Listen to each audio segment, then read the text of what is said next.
Anthony Hartwig here with a Niles girls soccer player profile. We're joined by Emma Merlo. Emma, thank you so much for coming on and talking to us today. Of course. So you see a lot of success in this Niles girls soccer program this year, obviously undefeated. What's it been like kind of culminating a lot of hard work and a lot of dedication this year, especially to see so much success?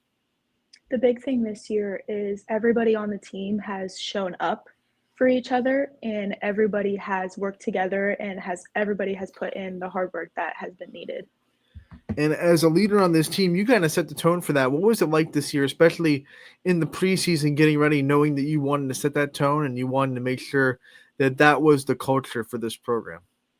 My main thing was I always wanted to be on time to show like team equality, meaning when coach says be here at 6:30 a.m., that means I'm there, everybody's there. Everybody puts in the work that's needed and it pays off in the end. As a senior, what's it been like navigating the emotions of senior year, realizing that this is your last time and this is your last chance to play in a Niles jersey? There's a lot of last firsts, um, and it's been sentimental. I have played with most of these girls for most of my life since I was 5 years old. For example, me and Callie have played together since fifth grade, and Maddie Yost and Grace Canary and Carrington Stanford and Taylor Bickerstaff, I've played with them in Little League and a little travel club league, and I've played against them my whole life. So it's sentimental knowing that these girls have been with me through everything, and it kind of not breaks my heart, but it makes me sad knowing that this is my last year playing with them. Was there a last first that hit you the hardest, like the one that you thought was the most sad to kind of go through? My last first home game, it hearing my name for the last first time being announced and running on the field and slapping Coach Scott's hand and running through and everybody cheering me on. It was just it was it warmed my heart, but at the same time it made me very sad knowing that I will never have that first ever again. That being said, I think everyone has something that makes their home feel like home. So for you, what does Niles have special to you that makes it feel like home? Niles makes me feel special with the pride in it. Um, like, for example, the coaches and the staff and the advisors in the school, they're always there making sure, like, you're okay. And even like my teammates are always there for me. And if I need something, I know I can always go to them. This girls soccer team right now is kind of the pride of Niles sports. I mean, you guys are really holding up this athletics room, the most successful sport that the school has. What's it been like, kind of having that attention and being recognized as someone that is just kind of giving some pride to Niles athletics? Giving pride to Niles athletics, I wouldn't say is pressure. I feel like some people would think there's pressure in that. But for us girls, it's just a team effort. And we know that no matter what happens, our community is always behind us. And knowing they're behind us kind of helps us put a little more hard work into our playing on the field. I know we're sitting here, we're talking about the end of your soccer journey at Niles, but let's kind of rewind a little bit, talk about the start of it. When did you pick up this sport, and when did you kind of fall in love with the sport of soccer? So my dad put a ball at my foot when I was 4 years old. He always encouraged me to do anything that I wanted. And him helping me get put into the sport made me fall in love with it. And knowing that I had a parent that supported me in everything helped me fall in love with it. So that being said, I assume that your dad was into soccer before you, so he probably kind of said, "Hey, let's try soccer." What is it about soccer that you think was so easy to fall in love with? It was easy to fall in love with because I come from a soccer family. And I wouldn't say that was the easiest part. I would say that knowing that I always had help with the sport and like having people around me that knew what they were talking about made it easy for me to understand and fall in love with it as well. So usually when we talk to players that come from a family that is in the sport, there's usually one point in time in their childhood where they try something different because they're just like, I want to be different. Was there a time when you like kind of tried another sport, you realized that's not it, and then you went back to soccer? I did. When I was in elementary school through third or fourth grade, I tried basketball and I immediately knew that was not my thing. And then obviously you come back to soccer, which is so great. Now you talk about starting high school as a freshman. What are the biggest changes you see in yourself from freshman year now here you are as a senior? I would say my confidence. When I was a freshman, I was kind of scared to speak up, just in general, like off the field and on the field. I was always nervous to like say something because I was always like, I need to know my place.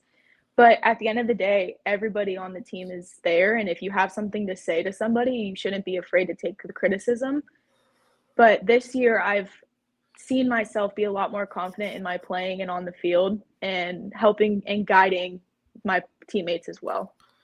When you're talking about growth and confidence over the years, what do you think is the big thing that gave you so much confidence?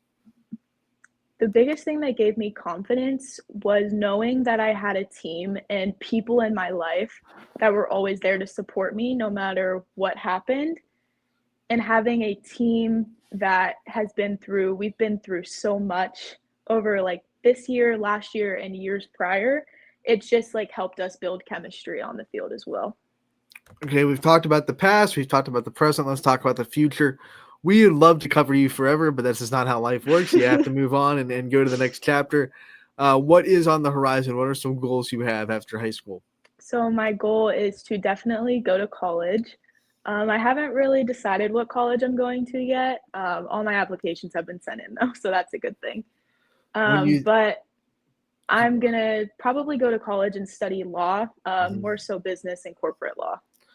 When you think about like where you'd want to go, are there some places that you think would be a little bit more of your dream schools, or like places that are your number one that you can kind of share? So my top two schools right now are the University of Kentucky and the Ohio State University. Those are big. I mean, you're either going to Lexington to be a Wildcat, or obviously Columbus to be a Buckeye.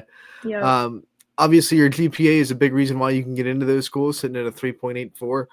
Put a Hmm. lot of work into your schoolwork in high school. What was it about your schoolwork that you take so much pride in? I take pride in my schoolwork because I've always known in myself that I have a high standard for myself. And knowing that I have the high standard kind of helped me be more determined and driven and hardworking throughout my high school career. What year, freshman, sophomore, junior, senior, was the hardest academically for you so far? My hardest year was definitely my sophomore year. What do you think it was because it was kind of like freshman year, they're easing you into it, and then sophomore year, it's all of a sudden like you're a high schooler now, no more baby gloves. Here you go. Yeah, freshman year, it was more so easing in. I did Hmm. have hard classes as a freshman, probably harder than some freshmen do.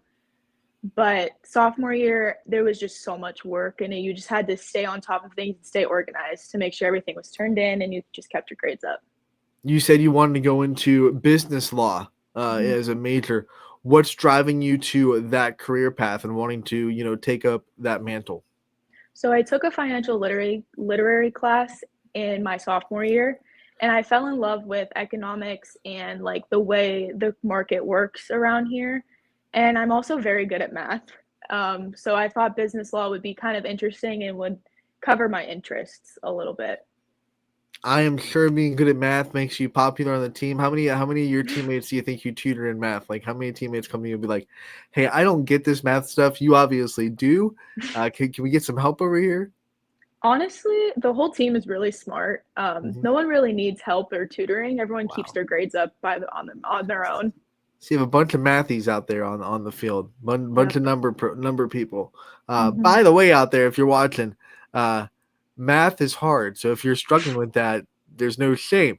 Of course, I was not a math person in high school. I was much more the English side of things and that creative Hmm. side of the brain. So let's talk about when you graduate, you get your diploma, you're able to get real reflective on your career and all the things that you've done, whether it be off the court, off the field, or in the school. What are you going to be the most proud of? What are going to be some of the things that you're really proud that you were able to accomplish? I'm going to be proud of the friendships that I made on and off the field. And I think mostly proud of my leadership that I've shown towards people. Going back to what I said earlier, the equality part, I was always like, it didn't matter if Coach Scott said 5:30 a.m. or 6:30 or 10 o'clock. I was always there on time. Probably one of the first ones there. I took pride in my leadership and being a captain. I really took it serious, and I think it showed off and paid off to the other people on my team. You talked about the friendships you made, and going to put you on the spot a little bit because I know you have a lot. Obviously, you're close with everyone on the team. But if there was one teammate that you feel like from freshman to senior year, maybe it's a senior teammate, maybe it's someone that, it was 1 year behind you. Who do you think you've gotten the closest to over the span of 4 years? Like your relationship is built so much from year one to now. Here you are, year four. I will definitely say my senior buddy, Callie Rogers. We met back in elementary school. We've always been close, but over the past 4 years, kind of being the only two in our grade to be on the team, it brought us closer, and knowing that we are here for it. We're here for all 4 years. We were here through everything.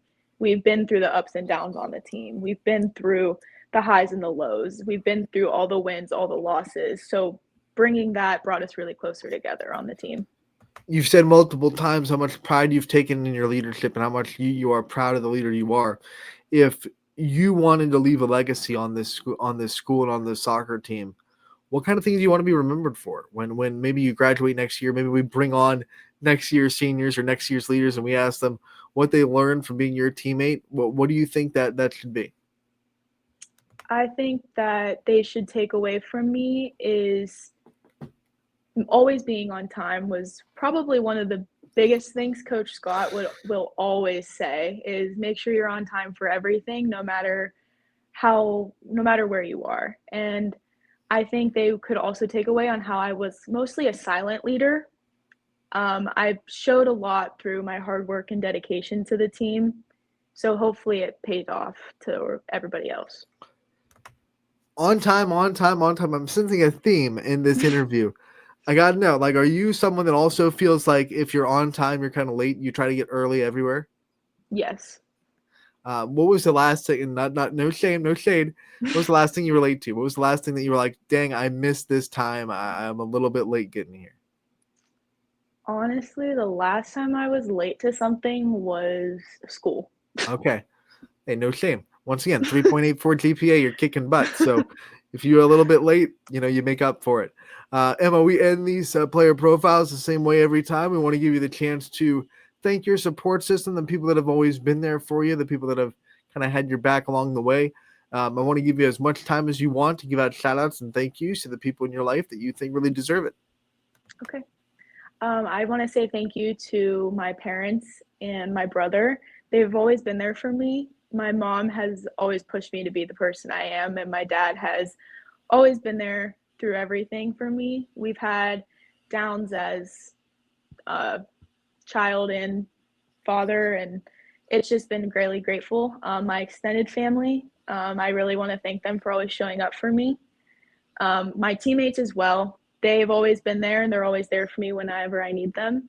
I know I can always text somebody on the field on the team, and if I need them for something, they're always there for me. And we want to thank you so much for coming on, talking to us today about your senior season. We want to wish you the best of luck in tournament play. We hope it goes as long as it possibly can, and we look forward to talking in real soon. Well, thank you.